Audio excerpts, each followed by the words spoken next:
pyramids dotted and rippled across the landscape. Inside these mounds, unusual pottery and ornate artifacts were often found next to human remains of an ancient people that vanished long ago. For over 2,000 years, ancient peoples left their marks throughout the eastern half of the country, referred to as the woodlands. Hundreds of sites containing thousands of earthworks were discovered. Looking at this undertaking in its entirety, it is clear that the labors of the North American mound builders were of such magnitude that these structures are one of the great accomplishments of early mankind.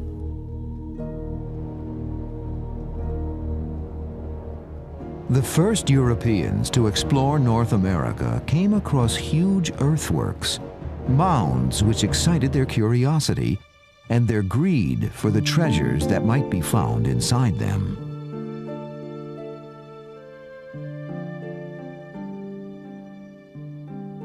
Early excavations uncovered an extraordinary amount of beautifully crafted pottery and artifacts.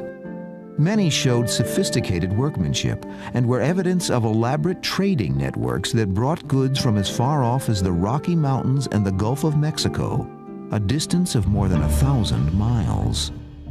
A number of the ancient graves that were excavated revealed elaborate burial practices. This all seemed far too exotic to be indigenous to the New World. Attempting to make sense of these baffling earthen structures, later visitors to North America refused to accept that they were the work of ancient Indians. To them, the finds were evidence that a more sophisticated culture had once thrived there. Not only did the current lifestyle of the Indians seem unrelated, but the Indians themselves seemed unaware of who had built the mounds. Anxious for a solution, Americans at the time came up with other explanations. The earliest interpretations of the people who built the mounds was that they couldn't have been Native Americans. They had to have been constructed by someone coming in from somewhere else, whether they were lost Welsh tribes or lost children of Israel or Maya from South America or something like that. But in fact, they do appear to be, and there's no evidence to suggest that they're not, purely indigenous. The people who were living here at the time constructed them. Even the lost continent of Atlantis was included in these lost race theories. The ideas presented not only seemed exciting and magical, but were probably promoted to increase the value of the artifacts by those plundering the mounds for profit. These theories also gained support from the racist notion that Indians were not sufficiently civilized or ambitious to have been responsible for such feats. When these lost civilization explanations lost credibility, another rose to replace it.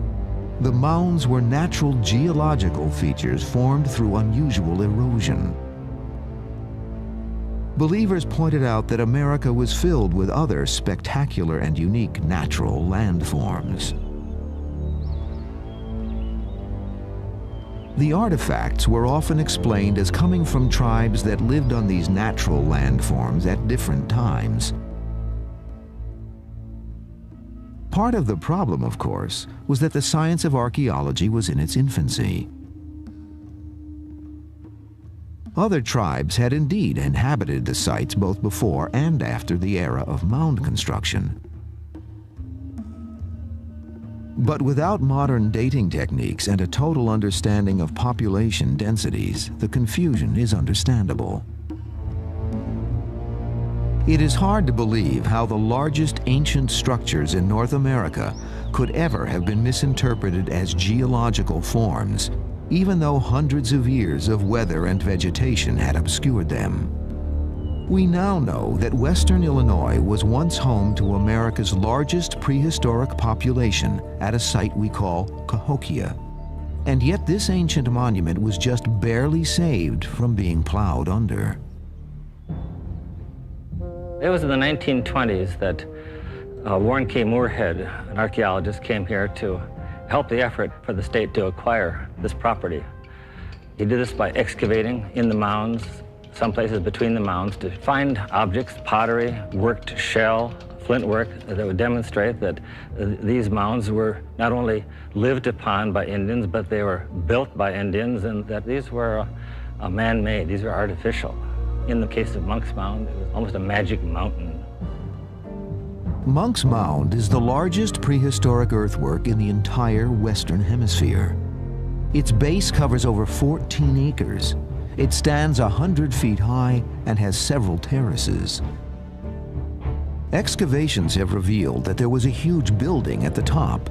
This construction was over 104 feet long and about 48 feet wide. A room at the top where the paramount ruler would have lived and governed his community, as well as being the setting for ritual and ceremonial activities. We estimate that there's at least 22 million cubic feet of earth in Monk's Mound. And someone has figured out this would be over 14.5 million basket loads of dirt that were probably carried on the Indians' backs, load after load. So a tremendous expenditure of human labor, time, and material to construct this mound. But it wasn't all done at once. It was done in a series of stages. And from excavations and corings we've done through the mound, we can identify many building stages. So perhaps as a leader would die, they'd burn down or tear down the old building on top, add more dirt, put up a new building for the new leader. So the mound gradually increased in size. Monk's Mound stood at the center of what is often referred to as America's first great city. Archaeological data indicates that the site came into existence around 800 AD and flourished for around 500 years. Monk's Mound was one of the first examples of what has become known as the Mississippian culture. Large temple mounds are the primary feature that defines a Mississippian site, and these can be found throughout the Mississippi River Valley. Early theories about their construction claimed the mounds could only have been built with slave labor. That was certainly the prevalent view when race theories abounded. At that time, the mounds were often compared to Egypt's pyramids, but today, these theories have been rejected. The analogy to understand the construction of the mounds that I think is appropriate is to look at the cathedrals of Europe. Monumental constructions that were built by people in a very primitive state of technology, some taking hundreds of years to build. From what we can tell, no one was forced. In fact, there were competitions among European groups to build cathedrals.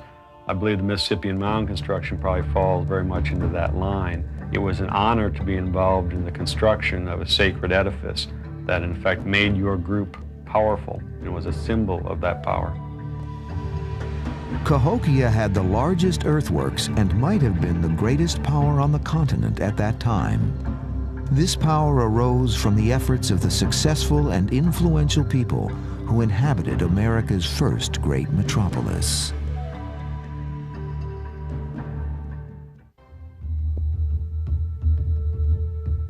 The prehistoric mounds of North America are the most striking remains of Cahokia's lost culture.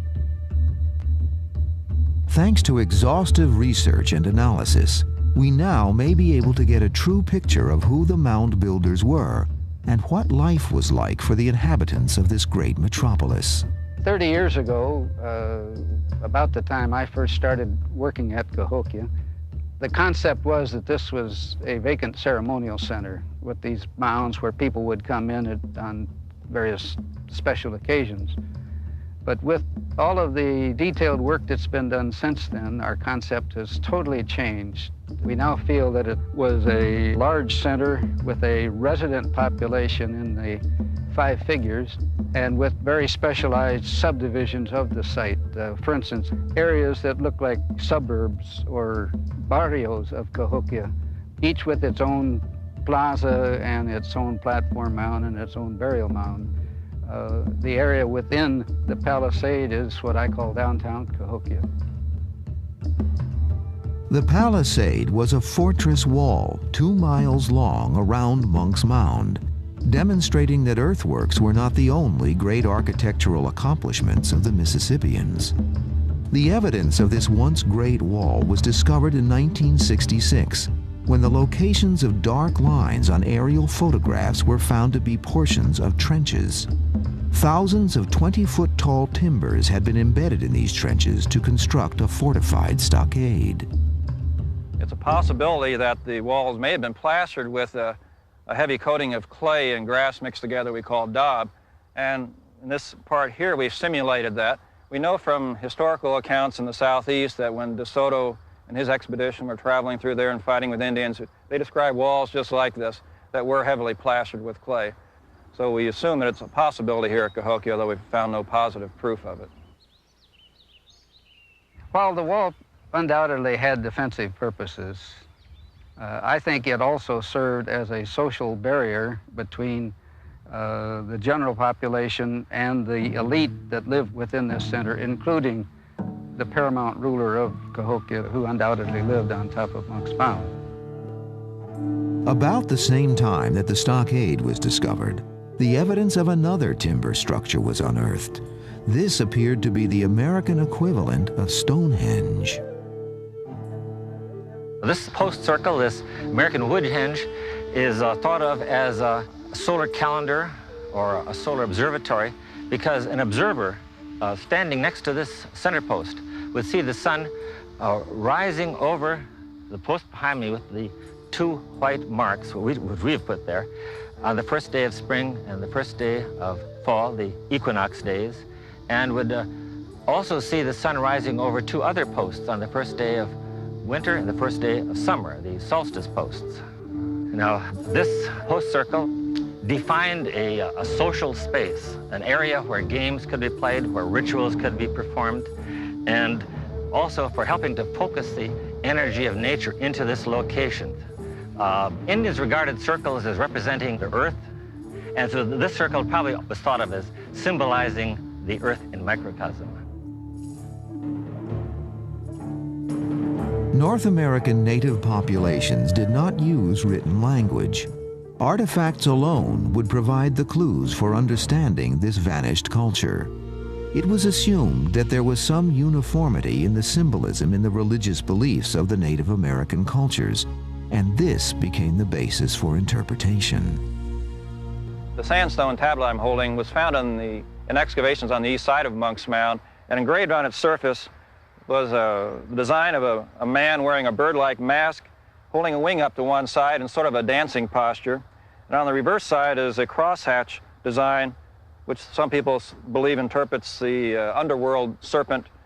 So we have embodied on this tablet then the underworld being the serpent, this world being the man, and the upper world, the bird representation. In Mississippian symbolism and motifs and belief systems, these were major realms of the spirit world.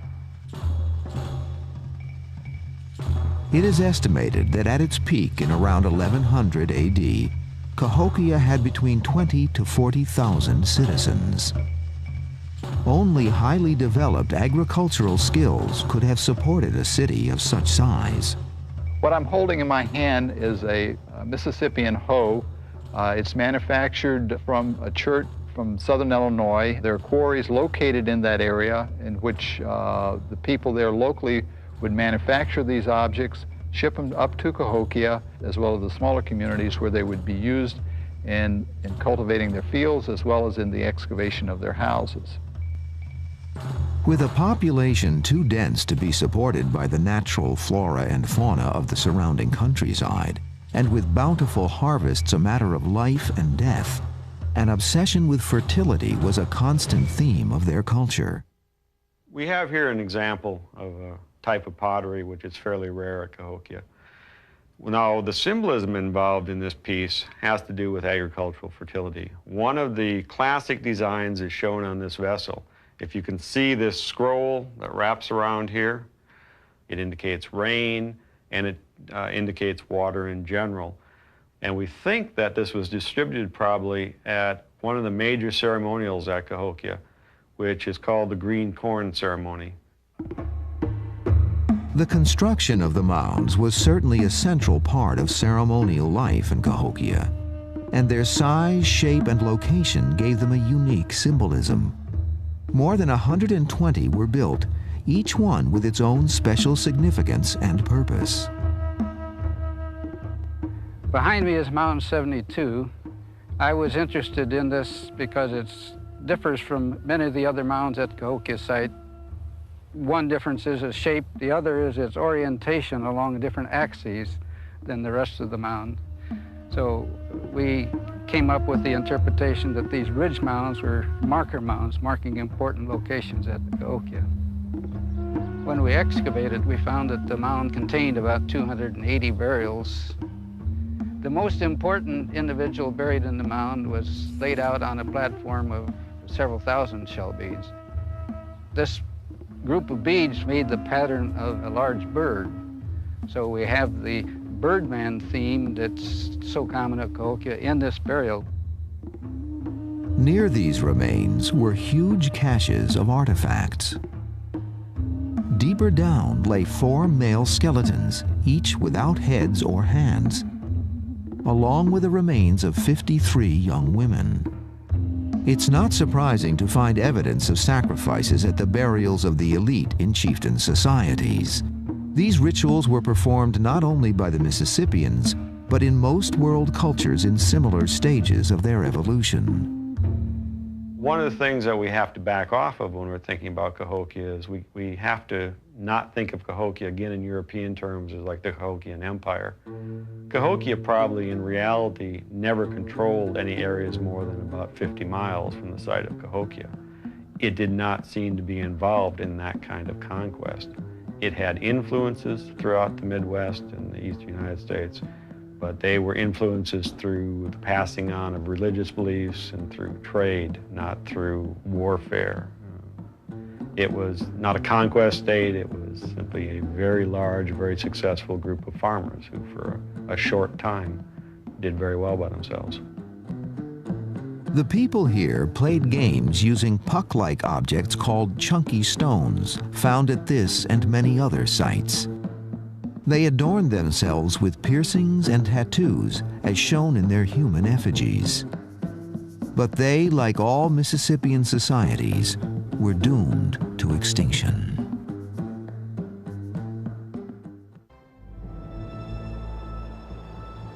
It was about 12,000 years ago when the glaciers of the Ice Age receded to the north. The environment became fit for human habitation in the Middle Eastern part of what is now the United States. The early Paleo-Indians focused their efforts on big game hunting and continued this practice for several thousand years.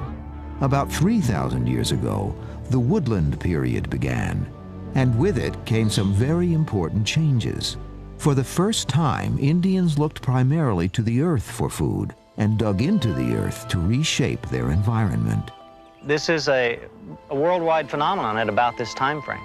People were building very similar structures in many other parts of the world.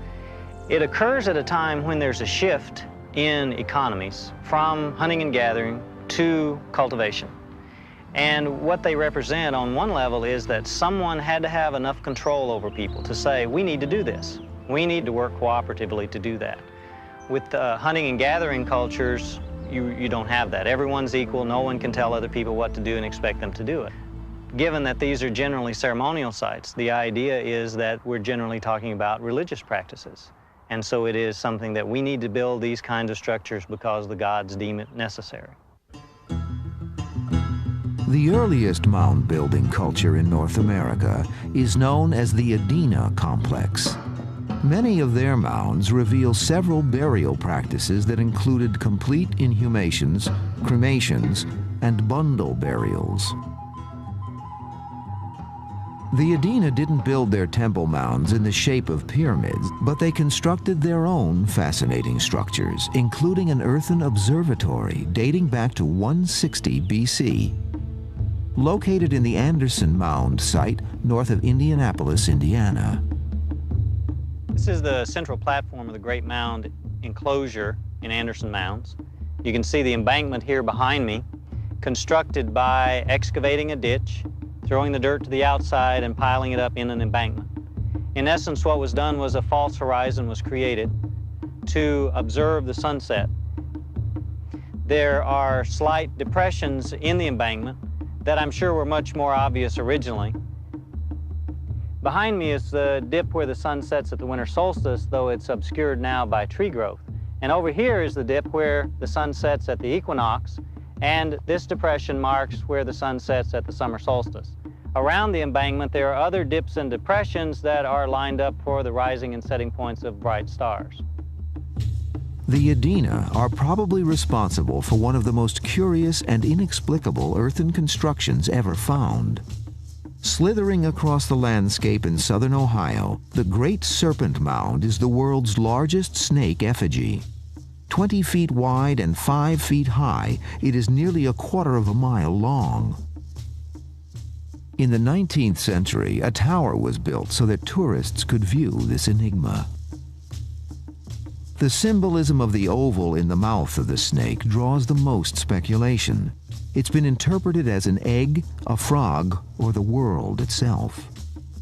It is believed to be the work of the Adena because the site of a nearby village contains Adena markings.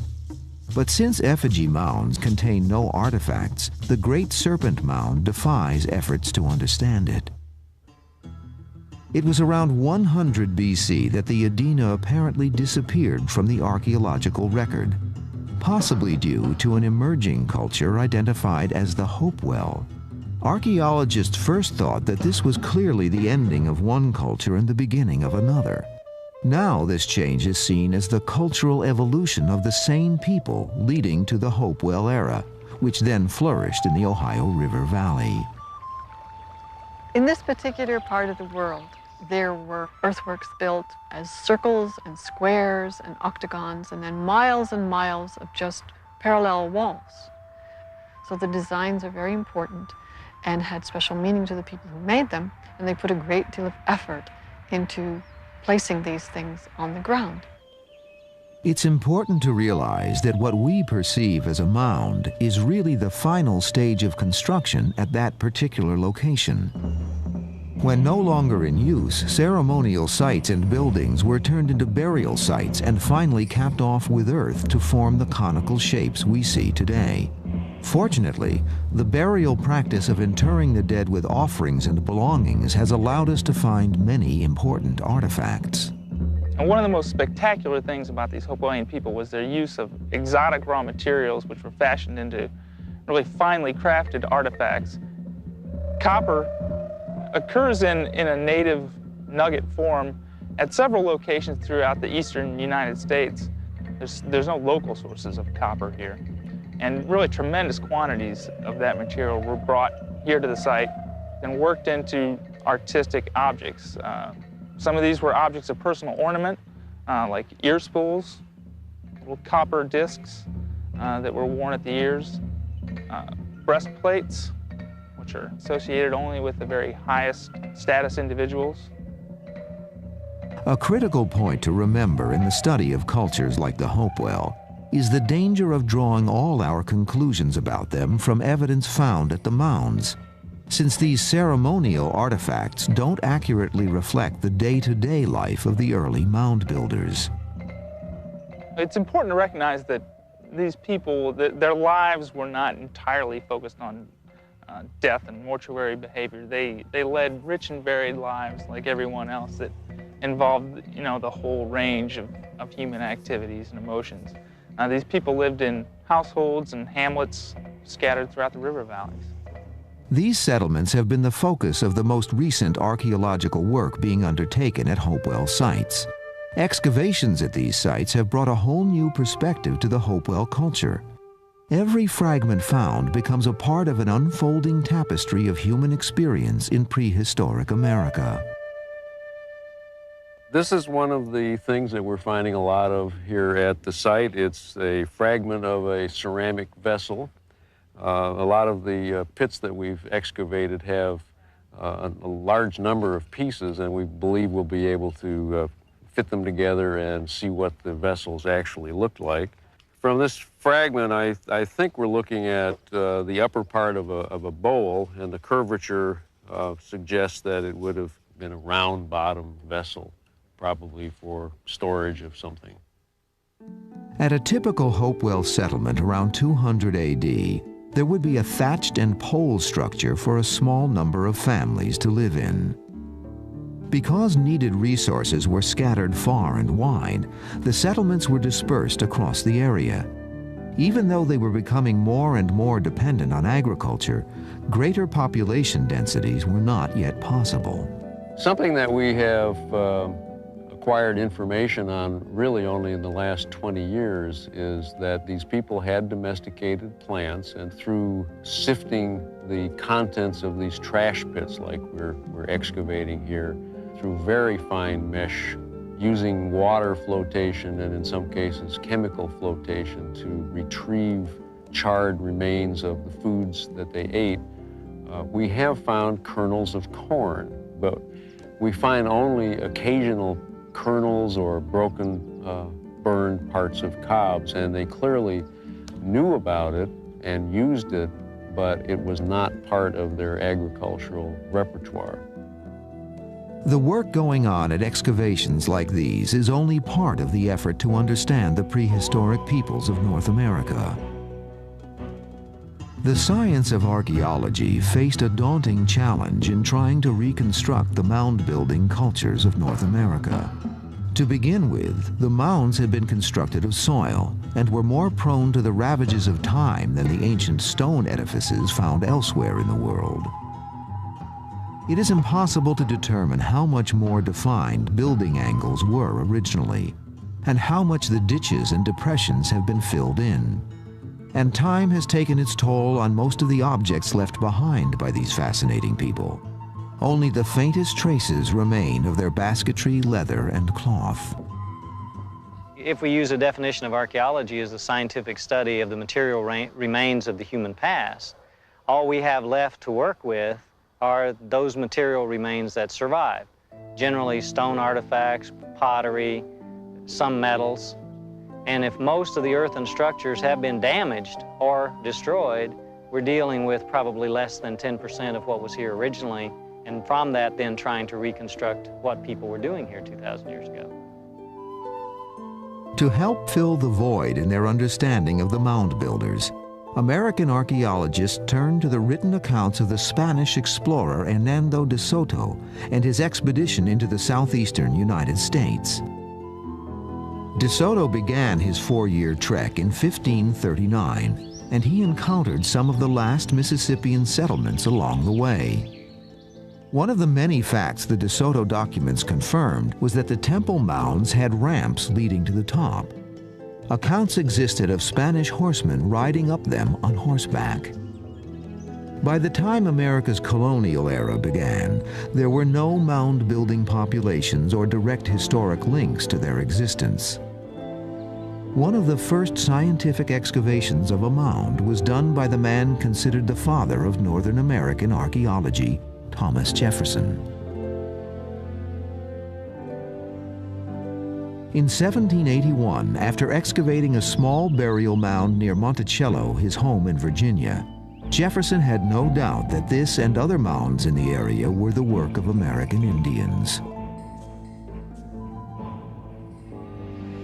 In the mid-1840s, the first fairly extensive study of mound sites was conducted by 2 men working out of Chillicothe, Ohio, Ephraim G. Squire, a local newspaperman, and Edwin H. Davis, a physician. They excavated at nearby Mound City and also explored a large number of other earth mounds and enclosures. Their findings were published by the recently established Smithsonian Institution. They concluded that some of the earthworks were sacred enclosures and that the people who had built them were skilled mathematicians and engineers. Unfortunately, after bringing this ancient American heritage to light, the 2 men had a falling out, and Davis sold his collection of artifacts for $10,000. With no reliable federal or state legislation existing to protect these sites, the destruction and looting of the mounds and their buried treasures became a critical problem.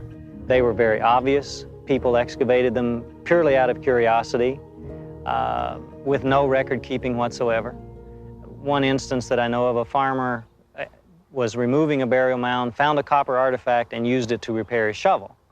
There were Mississippian mounds that were dynamited and artifacts hauled out in wheelbarrow loads and sold to people right on the spot, and the collection dispersed all over the country. The Spiro Mound site in Oklahoma became known as a veritable treasure trove of artifacts.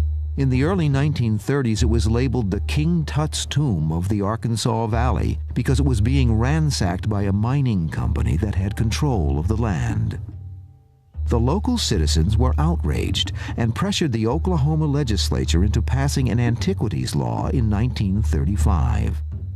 Unearthed at this site was one of the best preserved and largest of the Mississippian figurines, a human effigy pipe standing 11 inches tall. The adornments, the cap, braid, beaded necklace, and feathered cape, give us a rare portrait of a member of the elite of that particular society. The long fight to preserve the Mississippian site in Alabama, now called Moundville, is an even more dramatic example of people taking pride in local history. In the 1920s, the people banded together and bought pieces of the property containing the mounds whenever they could afford to do so. A young archaeologist named Walter B. Jones mortgaged his house on more than one occasion and labored tirelessly to gain support. In 1929, he wrote, "This matter has been before state and federal legislative bodies time and time again and has never made any headway. In the meantime, the mounds are slowly disintegrating. We robbed the Indians of everything they had, and the least we can do is to preserve this wonderful monument which they left behind." The persistence of Walter Jones and other citizens paid off. In 1933, Mound State Park was established. To create further interest, Jones assisted in the production of a film called Temples and Peace. Most importantly, the film chronicled some of the crucial excavations made by the Alabama Museum of Natural History. One early experiment was to test the amount of effort that went into building the mounds. Assuming that an average basket load contained 35 pounds of soil and a round trip for each bearer took 20 minutes, the project involved approximately 10 million man-hours of work. Over 1 million artifacts were recovered, and also well-preserved fireplaces and burial sites just beneath the flooring of dwellings. As indicated by the film title Temples and Peace, the site produced no real evidence of war by or against this particular society. Only 79 arrowheads were found and no other obvious weaponry. Out of 3,000 skulls studied, only 2 showed damage that could be attributed to violence. The average height of the skeletons was just under 5 feet 4 inches. Curiously, thanks to the Great Depression, much work was done at the mound sites. In 1938, restoration of Moundville was undertaken by work crews of the Civilian Conservation Corps, the CCC. As part of the many CCC projects, men were finding themselves in excavation crews under the supervision of a trained archaeologist, and the work they did paid off in many important discoveries.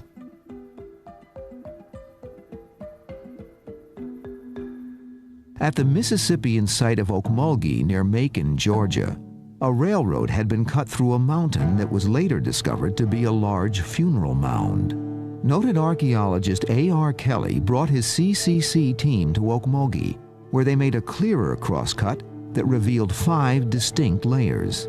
These clearly supported the theory that the mounds were built in stages over long periods of time.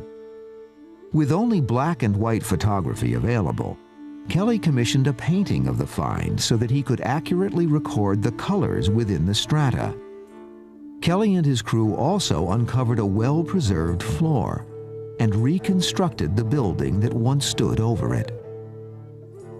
Most people, when they visit a mound site, see large earthworks, and they think in terms of mounds only, but a unique feature here is the earth lodge that's behind me.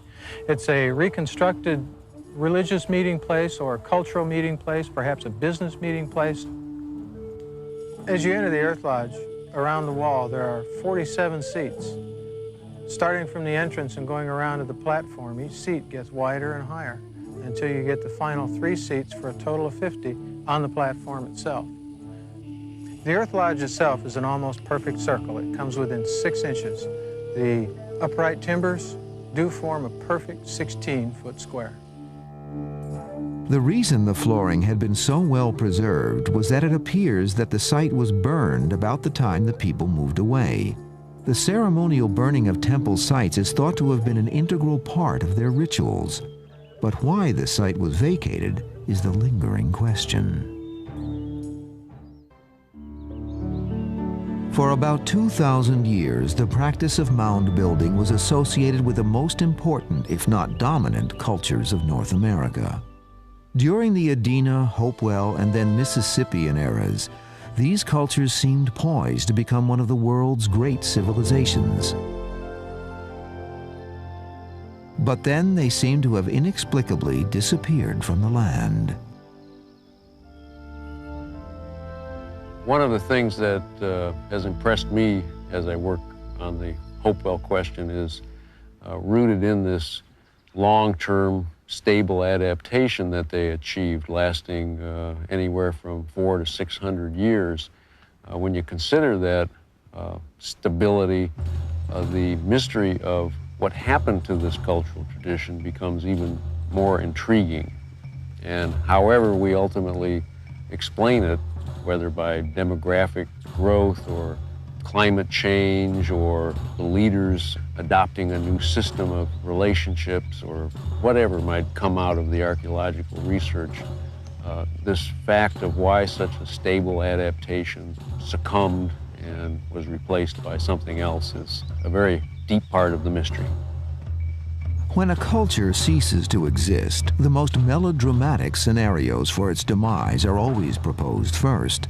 But there is no evidence that warfare, disease, or a cataclysmic event brought an end to these people around 500 AD. Sometimes people overemphasize the mystery of the disappearance of the Hopewell people, but actually they didn't disappear. The people who built these monuments and made these big earthworks and did all this work, and their descendants stayed in the area, we're quite sure. But they made a different way of making their living, and their culture evolved into something different, just as our own evolves, changes from what George Washington did to what we did, but we're still here. When it comes to the end of the Mississippian era, we may be talking about something altogether different. Many major Mississippian sites, like Etowah in Georgia, lasted into the 1500s, succumbing about the time of European incursion into the continent. The Natchez people of Louisiana, who practiced many of the Mississippian traditions until around the year 1700, probably died out after De Soto and later French explorers unknowingly unleashed a form of bacterial warfare on the Native American populations. But this isn't the reason for the demise of Cahokia 200 years earlier. Perhaps the very fact that it was home to the biggest Mississippian population was the reason for its early decline in the 1300s. Many theories for its demise are based on the kinds of problems that continually plague urban settings. The population may simply have grown beyond the ability of the land to support it. For example, one of the reasons Cahokia declined was because they ran out of wood. And that's clearly shown in the rebuilding of the stockade. Much larger stockade logs at the beginning, down to very small stockade logs at the end, suggesting that the wood in the immediate vicinity is being cut down and doesn't have time to replenish. So it may be that people are simply running out of resources to support a large population in that immediate area. One of the least looked at variables in terms of the collapse of these Mississippian societies, in particular Cahokia, is the role of environmental change, particularly climatic change. And over this area, you have essentially 3 large air masses. One of these air masses involves the hot, dry air coming off the plains, and so it's very possible that it was much drier. We know, for example, out in Iowa, there were droughts that were happening at about 1200 AD. It may not even be drought. It could be continuous rains. Certainly one of the things we do see is that there appears to have been a much higher water table at about 1300 AD because people are located on higher portions of the floodplain. Some of the new work we've been doing suggests that the end of Cahokia is not a slow decline. In fact, that it may be very rapid. And this gives more credence to the idea that the end of Cahokia is a political phenomenon rather perhaps than an environmental one. We know that it was a chiefdom. Chiefdoms are unstable. There are many competing groups. It is very likely that the end of Cahokia came through something like civil war, and that it created a situation, in effect, where there were no winners, and that you had basically a dispersal of elites with their followers throughout perhaps the west and to the north, and that simply was the end of Cahokia. It was rapid. It may have taken place in 10 or 20 years rather than 100 years. We may never fully know the true reasons for the disappearance of the mound builders, but modern research has at least been able to shine new light on their ancient way of life. Our images of early Native Americans has undergone a startling transformation, from simple hunter-gatherers to creators of thriving, sophisticated societies. It's discoveries such as these which keep the past eternally new and reawaken our desire to go in search of history.